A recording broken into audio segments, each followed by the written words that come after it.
Okay, welcome everyone.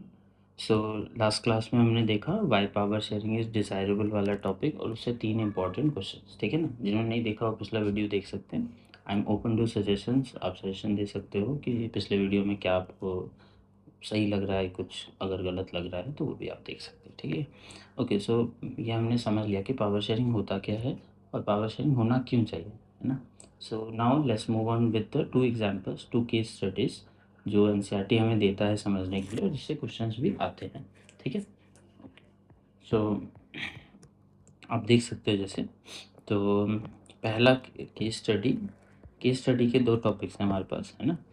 एक Belgium और एक श्रीलंका, ठीक है ना? तो दोनों केसेस दोनों के दोनों कंट्रीज़ में मल्टीपल एथनिक डाइवर्सिटी है, दोनों कंट्रीज़ में अलग-अलग धर्मों के और भाषा बोलने वाले लोग रहते हैं और किस तरीके से उनके बीच में उस वजह से डिस्प्यूट क्रिएट होता है और कैसे दोनों कंट्रीज़ उसे हैंडल करते हैं, इसके ऊपर ये दोनों एग्ज़ाम्पल्स हमें दिए गए हैं। दोनों एग्जांपल्स इस तरीके से इम्पोर्टेंट है कि बेल्जियम का जो एथनिक कॉम्पोजिशन है वो थोड़ा कॉम्प्लेक्स है और बच्चों को उन्हें याद करने में परेशानी होती है, तो उस पे क्वेश्चन भी आते हैं, है ना? तो जब भी पेपर थोड़ा टफ करना होगा तो उस हिसाब से क्वेश्चंस आएंगे, ठीक है ना? तो लेट्स सी। अच्छा, तो बेल्जियम है ना, श्रीलंका का एग्जांपल देखते हैं एक बार, ठीक है? सबसे पहले तो बेल्जियम एक छोटा सा कंट्री है यूरोप में, ठीक है ना? जिसका पॉपुलेशन हरियाणा से भी कम है ना? आपको पता है दिल्ली में रहते हैं तो दिल्ली का पॉपुलेशन कुल 2.5 करोड़ के आसपास है, लेकिन इस कंट्री का पॉपुलेशन 1 करोड़ से भी कम है। तो आप समझ सकते हो ये country with with lesser area than Haryana and also has population lower than Delhi, बहुत कम, ठीक है?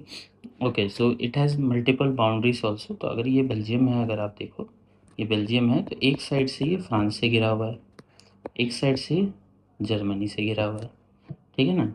तो इधर कहीं पे नीदरलैंड भी है ना? लक्ज़मबर्ग भी है, ठीक है ना? तो नीदरलैंड, जर्मनी, लक्ज़मबर्ग और फ्रांस, ठीक है ना? इन सारी कंट्रीज से ये घिरा हुआ है।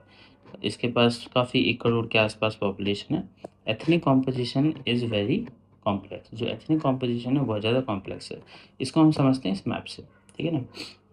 अब इसमें देखो, जो आपका एक है फ्लेमिश रीजन, ठीक है ना? फ्लेमिश रीजन वो रीजन है जिसमें डच बोलने वाले लोग रहते हैं, डच स्पीकिंग पॉपुलेशन, ठीक है?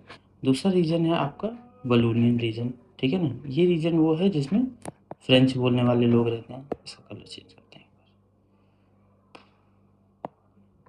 जिसमें फ्रेंच फ्रेंच लोग रहते हैं, ठीक है ना? एक है आपका ब्रुसेल, कैपिटल है इसका ये वाला एरिया, ठीक है ना? तो इसमें आपके डच और फ्रेंच दोनों रहते हैं, ठीक है ना? और एक जर्मन स्पीकिंग एरिया है ये वाला, ठीक है ना? जर्मन स्पीकिंग एरिया, ठीक है ना? अब इसमें देखोगे आप तो डच जो है कुछ 59% कॉन्स्टिट्यूट करते हैं पूरे एरिया का, जो फ्लेमिश रीजन में रहते हैं। तो डच जो है कुछ 59% कॉन्स्टिट्यूट करते हैं पूरे एरिया का, ठीक है? बाकी 40% जो है कुछ ये फ्रेंच लोग हैं और कुछ 1% के आसपास ये है, ठीक है? क्या कुछ ऐसा है, ऐसा कॉम्पोजिशन है इसका ओवरऑल, अगर हम सब बेल्जियम की बात करें तो, ठीक है? लेकिन अगर हम सब इसके कैपिटल की बात करें, जो कैपिटल है ब्रुसेल, कैपिटल की बात करें अगर हम सब, तो इसमें थोड़ा सा बदल जाता है। इसमें जो डच है वो सिर्फ 20% है और जो फ्रेंच है वो 80% है, ठीक है ना? तो ब्रुसेल में अगर आप देखोगे तो फ्रेंच स्पीकिंग जो है मेजॉरिटी में है और डच जो है माइनॉरिटी में काफ़ी कम है, ठीक है? लेकिन अगर आप ओवरऑल देखोगे तो डच मेजॉरिटी में है और फ्रेंच माइनॉरिटी में है। तो एक अगर आप ओवरऑल पिक्चर लेकर चलेंगे तो आपको ऐसा लगेगा कि डच मेजॉरिटी में है, तो ये जो एरिया है बेल्जियम का वो डच कंट्रोल करने चाहिए, है ना? ये डच कंट्रोल होना चाहिए, लेकिन ऐसा है नहीं। इसके लिए थोड़ा सा हिस्टोरिक पर्सपेक्टिव लेना पड़ेगा। जो फ्रेंच कम्युनिटी है ना? जो फ्रेंच कम्युनिटी है वो हिस्टोरिकली ही बहुत ज़्यादा प्रॉस्परस कम्युनिटी रही, जो बहुत ज़्यादा प्रॉस्परस और वेल्दी कम्युनिटी रही, ठीक है ना। और उस प्रॉस्परस, उस वेल्थ के वजह से ये जो कम्युनिटी है वो बहुत ज़्यादा डोमिनेटिंग कम्युनिटी है वहाँ पे, ठीक है ना। जितने भी लार्ज स्केल इंडस्ट्रीज होंगे, जितने फैक्ट्रीज होंगे, जितने भी ब्यूरोक्रेट्स होंगे, वो सारे फ्रेंच होंगे। तो आप समझ सकते हैं एक सेंस ऑफ कंट्रोल पूरे एरिया पे, है ना, एक अथॉरिटेरियन कंट्रोल पूरे बेल्जियम पे इनका रहा।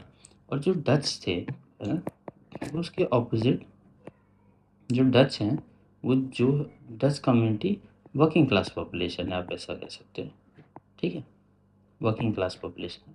तो क्यों फिर ये ज़्यादा इन नंबर में है, पर इनका जो स्टेटस है वो नीचे है, कम in number but status is upper, they have upper status. तो इनका ज़्यादा कंट्रोल रहता है, तो ये अपने हिसाब से फैसले लेते हैं, अपने कम्युनिटी के हिसाब से फैसले लेते हैं, जिसकी वजह से वहाँ पे डच कम्युनिटी को एक सेंस ऑफ एलियनेशन डेवलप होता है बाय द टाइम। और इसी वजह से इन दोनों कम्युनिटी के बीच में एक राइवलरी स्टार्ट होती है। और जिसको कैसे ये डील करते हैं ये अगले टॉपिक में देखेंगे, ठीक है। ठीक है, तो ये फिलहाल इसका एथनिक कॉम्पोजिशन ही बता रहे हैं, ठीक है ना। देखो इसमें लिखा भी हुआ है 40% जो है वो वलोनियन रीजन में रहते हैं और फ्रेंच बोलते हैं, है ना। वलोनियन रीजन और फ्रेंच आप कैसे याद रख सकते हो, तो वलून्स जो है वो बलून्स की तरह साउंड करता है ना। और जो फ्रेंच लोग थे वो कुछ बलून्स जैसे पैंट पहनते थे, है ना। कुछ अगर आपको ऐसा कुछ पिक्चर आपने देखा हो तो, है ना, तो आप ऐसे याद रख सकते हो कि फ्रेंच जो है वो वल्लूनियन रीजन से है, क्योंकि वो बलून्स जैसे पैंट पहनते थे, फैले हुए, है ना। तो आप फ्रेंच रेवोल्यूशन में उनकी पैंट देख सकते हो, आप सब वैसे आपको दिखाई देगी, है ना। फ्रेंच रेवोल्यूशन में हिस्ट्री की 9th की बुक में उनकी 4 पिक्चर्स अगर आपको ध्यान हो तो वैसे आप याद रख सकते हो, है ना। तो बलून्स अगर याद हो गया तो दूसरा फ्लेमिश रीजन है ना। ऐसा नहीं कि फ्लेमिश है तो फ्रेंच वहाँ रहते हैं, है ना। तो आप अपोजिट भी याद रख सकते हो कि फ्लेमिश रीजन है तो वहाँ फ्रेंच नहीं रहते। Flemish not for French, Flemish for Dutch, ठीक है, आप ऐसे याद कर सकते हो। तो Flemish region is not for French, ठीक है। तो पर फ्रेंच के लिए नहीं तो दूसरी कम्युनिटी के लिए, डच के लिए, ठीक है ना। बलूनस रीजन्स फ्रेंच के लिए, ठीक है। तो वैसे आप याद कर सकते हो, तो आपको याद हो जाएगा, ऐसा कोई इशू नहीं होता। ब्रुसेल में 80% है, 20% है ना, और they are 20% are Dutch speaking कम होता है, ठीक है। Minority French speaking community are relatively rich and powerful community, ठीक है, ठीक है। नेपोलियन ने याद हो तो नेपोलियन ने काफ़ी यूरोपियन कंट्रीज़ में कब्ज़ा कर लिया था, है ना। और ये, और उसमें से क्योंकि फ्रेंच ये वाला एरिया भी फ्रांस के पास आता है, तो ऑफकोर्स इसमें भी, यहाँ पे भी फ्रांस का काफ़ी ज़्यादा कंट्रोल या फ्रेंच कंट्रोल इस एरिया में भी रहा होगा, है ना। जिसकी वजह से ये जो यहाँ पे जो फ्रेंच कम्युनिटी है वो उनसे ज़्यादा अमीर और प्रॉस्परस कम्युनिटी है। Okay, so who got benefited from economic development and education much later. तो डच कम्युनिटी जो है वो, उनको इकोनॉमिक डेवलपमेंट और का बेनिफिट और एजुकेशन का बेनिफिट काफ़ी बाद में मिला। तो डच, इनके बीच में tension between Dutch and French community, इसकी वजह से इनके बीच में टेंशन डेवलप होता गया।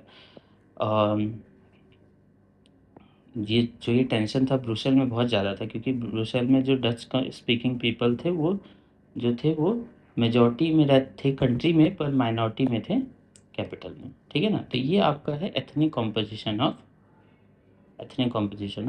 बेल्जियम, ठीक है। तो एक सिंपल सा क्वेश्चन जो इससे बन सकता है, इस टॉपिक से आपका बन सकता है, वो स्ट्रेट एंड सिंपल ऐसा बन सकता है कि डिस्क्राइब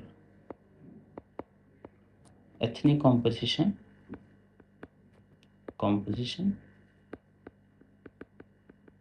ऑफ बेल्जियम, ठीक है। देखिए एसएसटी मेजरली क्वेश्चन आंसर्स का खेल है ना।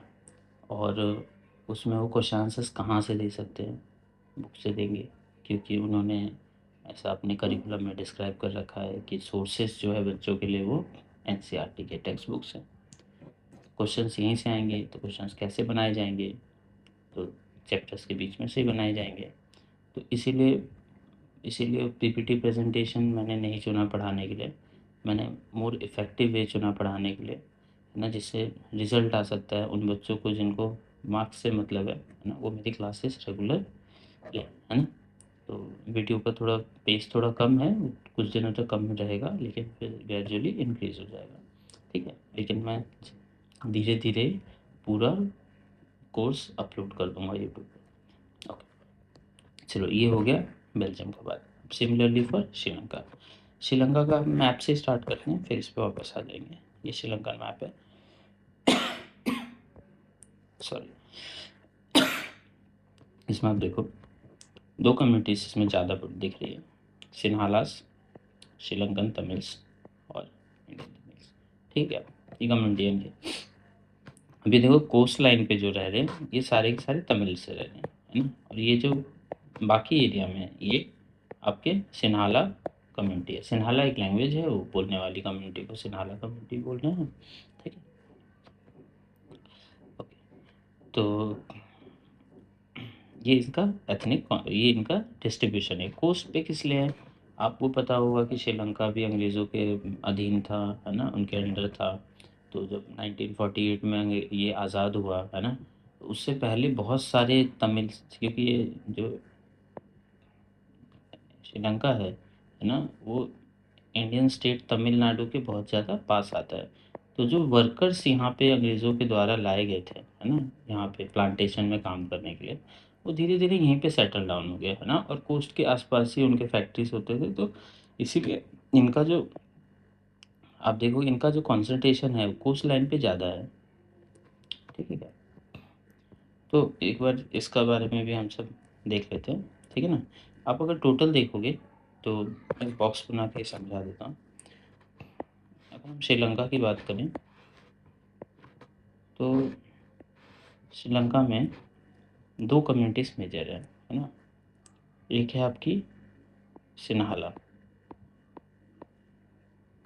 जो कुछ 74% है टोटल पॉपुलेशन का, ठीक है क्या।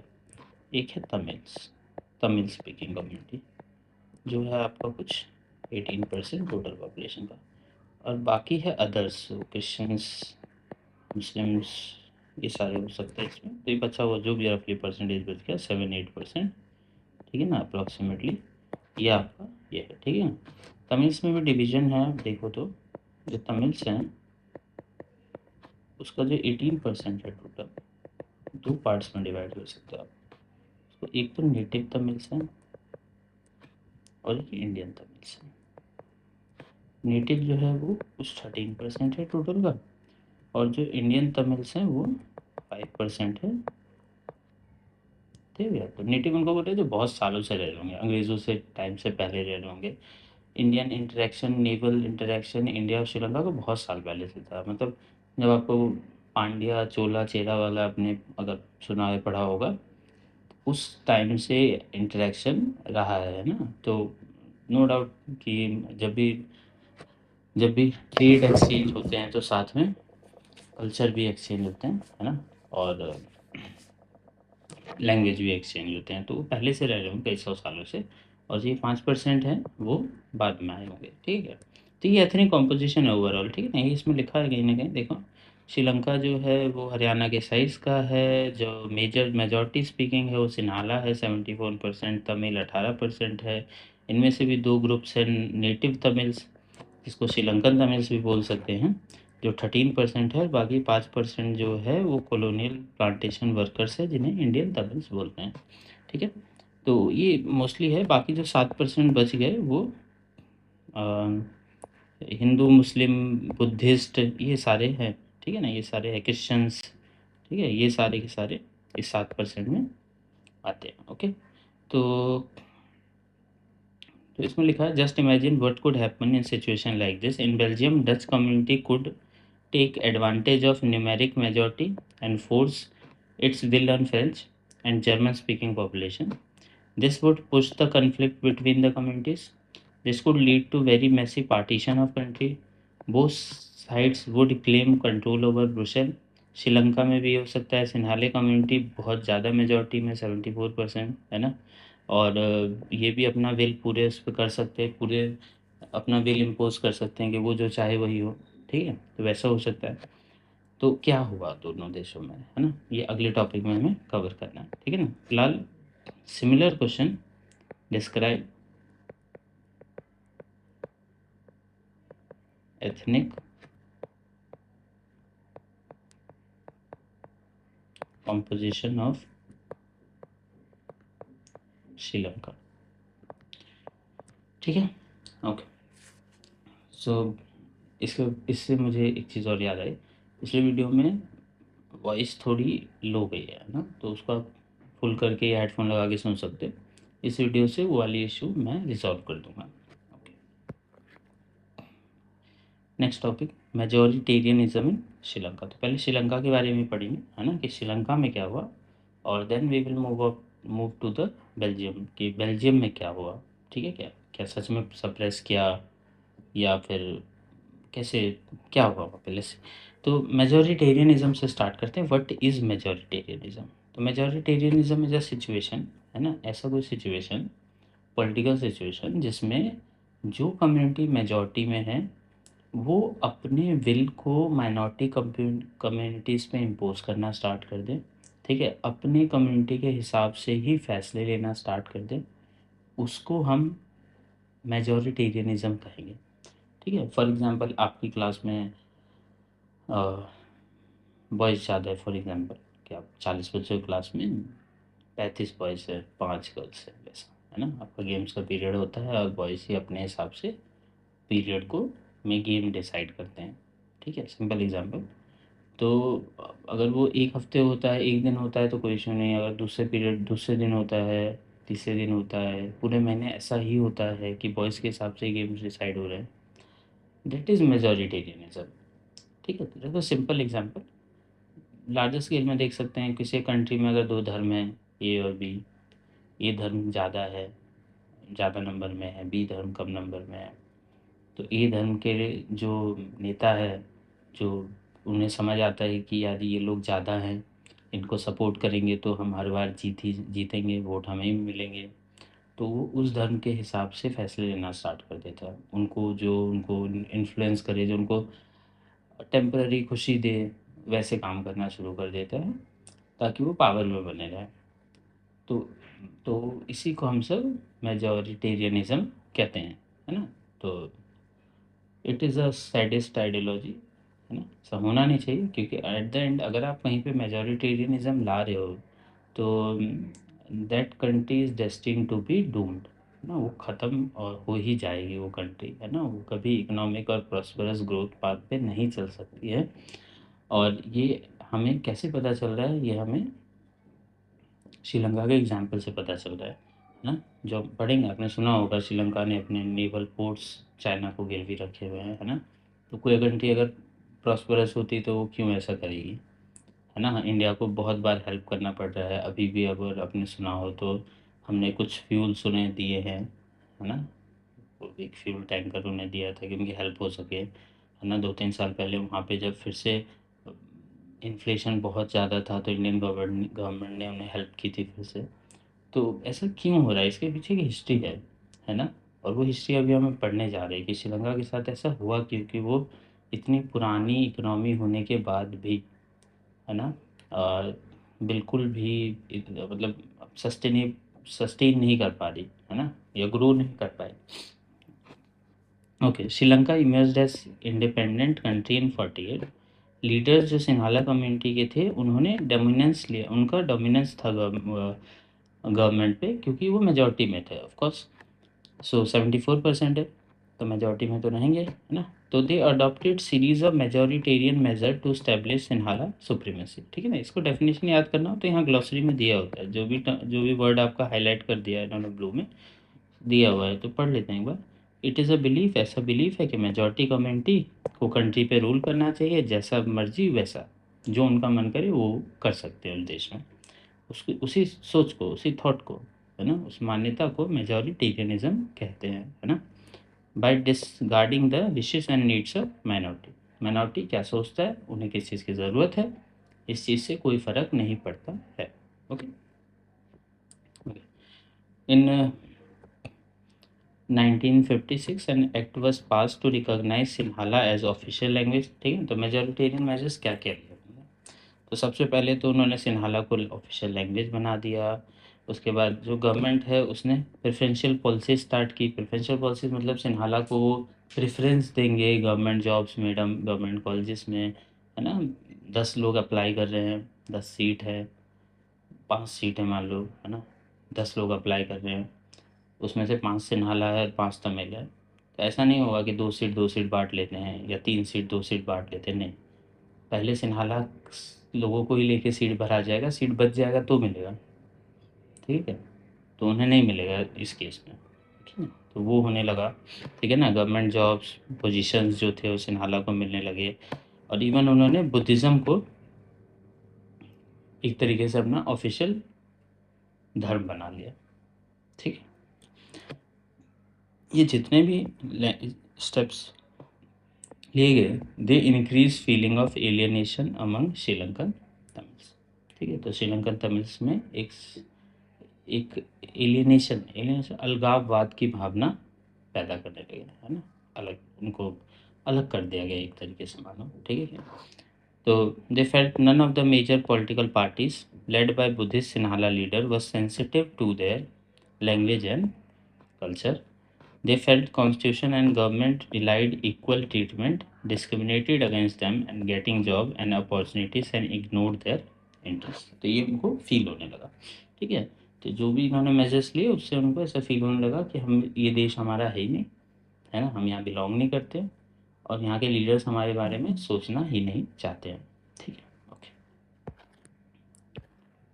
The Sri Lankan Tamils launched political parties and struggle for recognizing Tamil as official language, ठीक है। तो धीरे धीरे क्या किया श्रीलंकन तमिल्स ने, फिर अपना स्ट्रगल स्टार्ट किया, रीजनल ऑटोनॉमी मांगने लगे और इक्वलिटी ऑफ अपॉर्चुनिटी मांगने लगे एजुकेशन में और जॉब में। By 1980, several political organizations were formed demanding an independence Tamil Helm.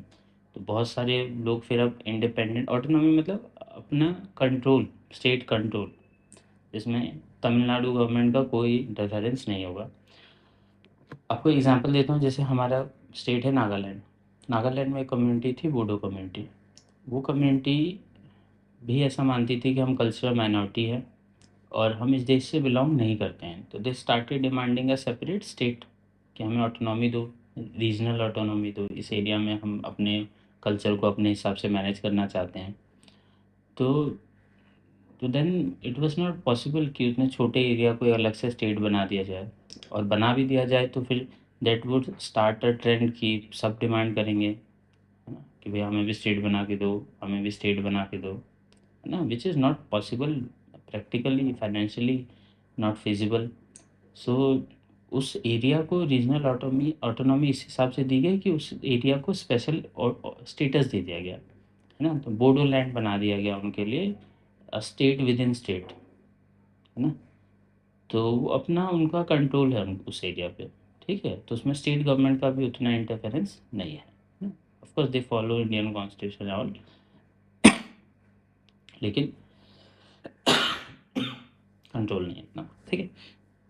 तो अच्छा, अब इसका रिजल्ट क्या हुआ, this soon turn into a civil war. Civil war में, सिविल वॉर क्या होता है, जिसमें लोग, जो पॉपुलेशन है, जनरल मास है ना, वो विद्रोह पे होता है, आर्म्ड रिविलियन, ठीक है ना, हथियारबंद विद्रोह। तो many families were force to leave, many were killed, they many lost their livelihood. The civil war has caused terrible setback to social, cultural, economic life. It ended in 2009.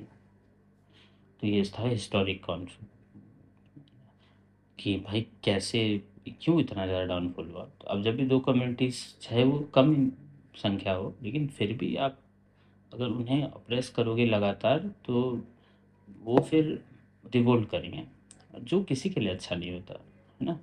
चलो इससे question देख लेते हैं एक बार, ठीक है ना। ओके, तो एक सिंपल क्वेश्चन है ना, what were the majoritarianism measures by Sinhala government. Sinhala government ने कौन कौन से मेजोरिटेरियनिज्म मेजर्स लिए वहाँ पे, series of majoritarian measures to establish Sinhala, ठीक है ना। तो अगर आप इस गवर्नमेंट के आगे विच लगा दो, विच गवर्नमेंट ने which measures were adopted by government to establish Sinhala supremacy, तो ये भी एक तरीके का क्वेश्चन बन जाएगा, ठीक है। चलो, तो इसमें आप ये सारी चीज़ें लिख सकते हो, ठीक है। उसके अलावा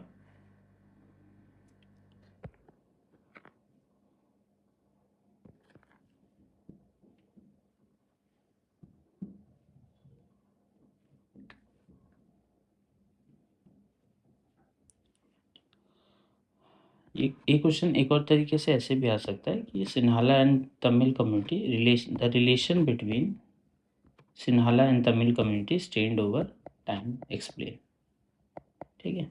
इस क्वेश्चन को ऐसे भी आपको दे सकते हैं कि इस चीज़ को एक्सप्लेन करो। अब एक्सप्लेन कैसे करोगे, फिर से वही एग्जाम्पल्स लिखोगे जो मेजोरिटेरियन मेजर्स थे, है ना, कि सिन्हाला एक्ट पास कर दिया गया, प्रेफरेंशियल मेजर्स लेने लगे, ऑफिशियल लैंग्वेज बना दिया गया, है ना, कि दे स्टार्टेड फीलिंग एलिनेटेड, है ना, then they started demanding separate statehood, ये सब चीज़ें आप लिखोगे, ठीक है ना। आप सबको ये जान के हैरानी होगी कि दिस वाज द रीज़न कि हमारे जो प्रधानमंत्री थे राजीव गांधी, उनकी डेथ भी इसी वजह से हुई, श्रीलंकन कॉन्फ्लिक्ट की वजह से इंडियन प्राइम मिनिस्टर की डेथ हुई, है ना। तो ही बस असैसिनेटेड, वो एक सुसाइड बॉम्बर जो तमिल एलम पार्टी था एक, है ना, तो एलटीटी, उनके मेंबर्स थे। राजीव गांधी ने पीस कीपिंग फोर्स भेजा था तमिलनाडु में, और उस पीस कीपिंग फोर्स से नाराज़ होके जो एलटीटी था, जो सेपरेट तमिल स्टेट की मांग कर रहा था, उसने अपना एक सुसाइड बॉम्बर राजीव गांधी की सभा में भेज दिया और उसने वहाँ बॉम्ब एक्सप्लोड कर दिया, जिससे उनकी डेथ हो गई, है ना, और अनफॉर्चुनेट डेथ हो गई। तो अब सोचो कि एक जगह का एथनिक कन्फ्लिक्ट उस पूरी कंट्री को डुबा सकता है ना, और उसका असर नेबरिंग कंट्री पे भी पड़ सकता है। इसीलिए ज़रूरी है कि अगर हम पूरे कंट्री को डेवलप करना चाहते हैं तो एक सोशल हार्मनी बनाकर रखी जाए, वरना लॉन्ग टर्म के लिए उस कंट्री के लिए वो अच्छा नहीं रहता है। Okay sir, next topic accommodation in Belgium, ठीक है ना। व्हाट इज़ अकोमोडेशन है, अकोमोडेशन होता क्या है। अकोमोडेशन का मतलब होता है to put things in balance, चीज़ों को बैलेंस में रखना, to in a proper order, चीज़ों को प्रॉपर ऑर्डर में रखना। अकोमोडेशन का मतलब घर भी होता है ना, तो वो भी होता है, ठीक है। तो बेल्जियम में कैसे अकोमोडेशन हुआ, जो डिफरेंट एथनिक कॉम्पोजिशन थे, तो बेल्जियम में भी डच बोल सकते थे हम ज़्यादा कम्युनिटी में, वो डोमिनेट करने की कोशिश कर सकते थे। फ्रेंच बोल सकते थे हम ज़्यादा पैसे वाले पावरफुल है, वो डोमिनेट करने की कोशिश कर सकते थे। फिर बेल्जियम का भी वही हाल होता, लेकिन बेल्जियम को वो हाल अभी नहीं है डेवलप कंट्रीज़ में। तो ऐसा क्या अलग किया उन्होंने, लस्सी, ठीक।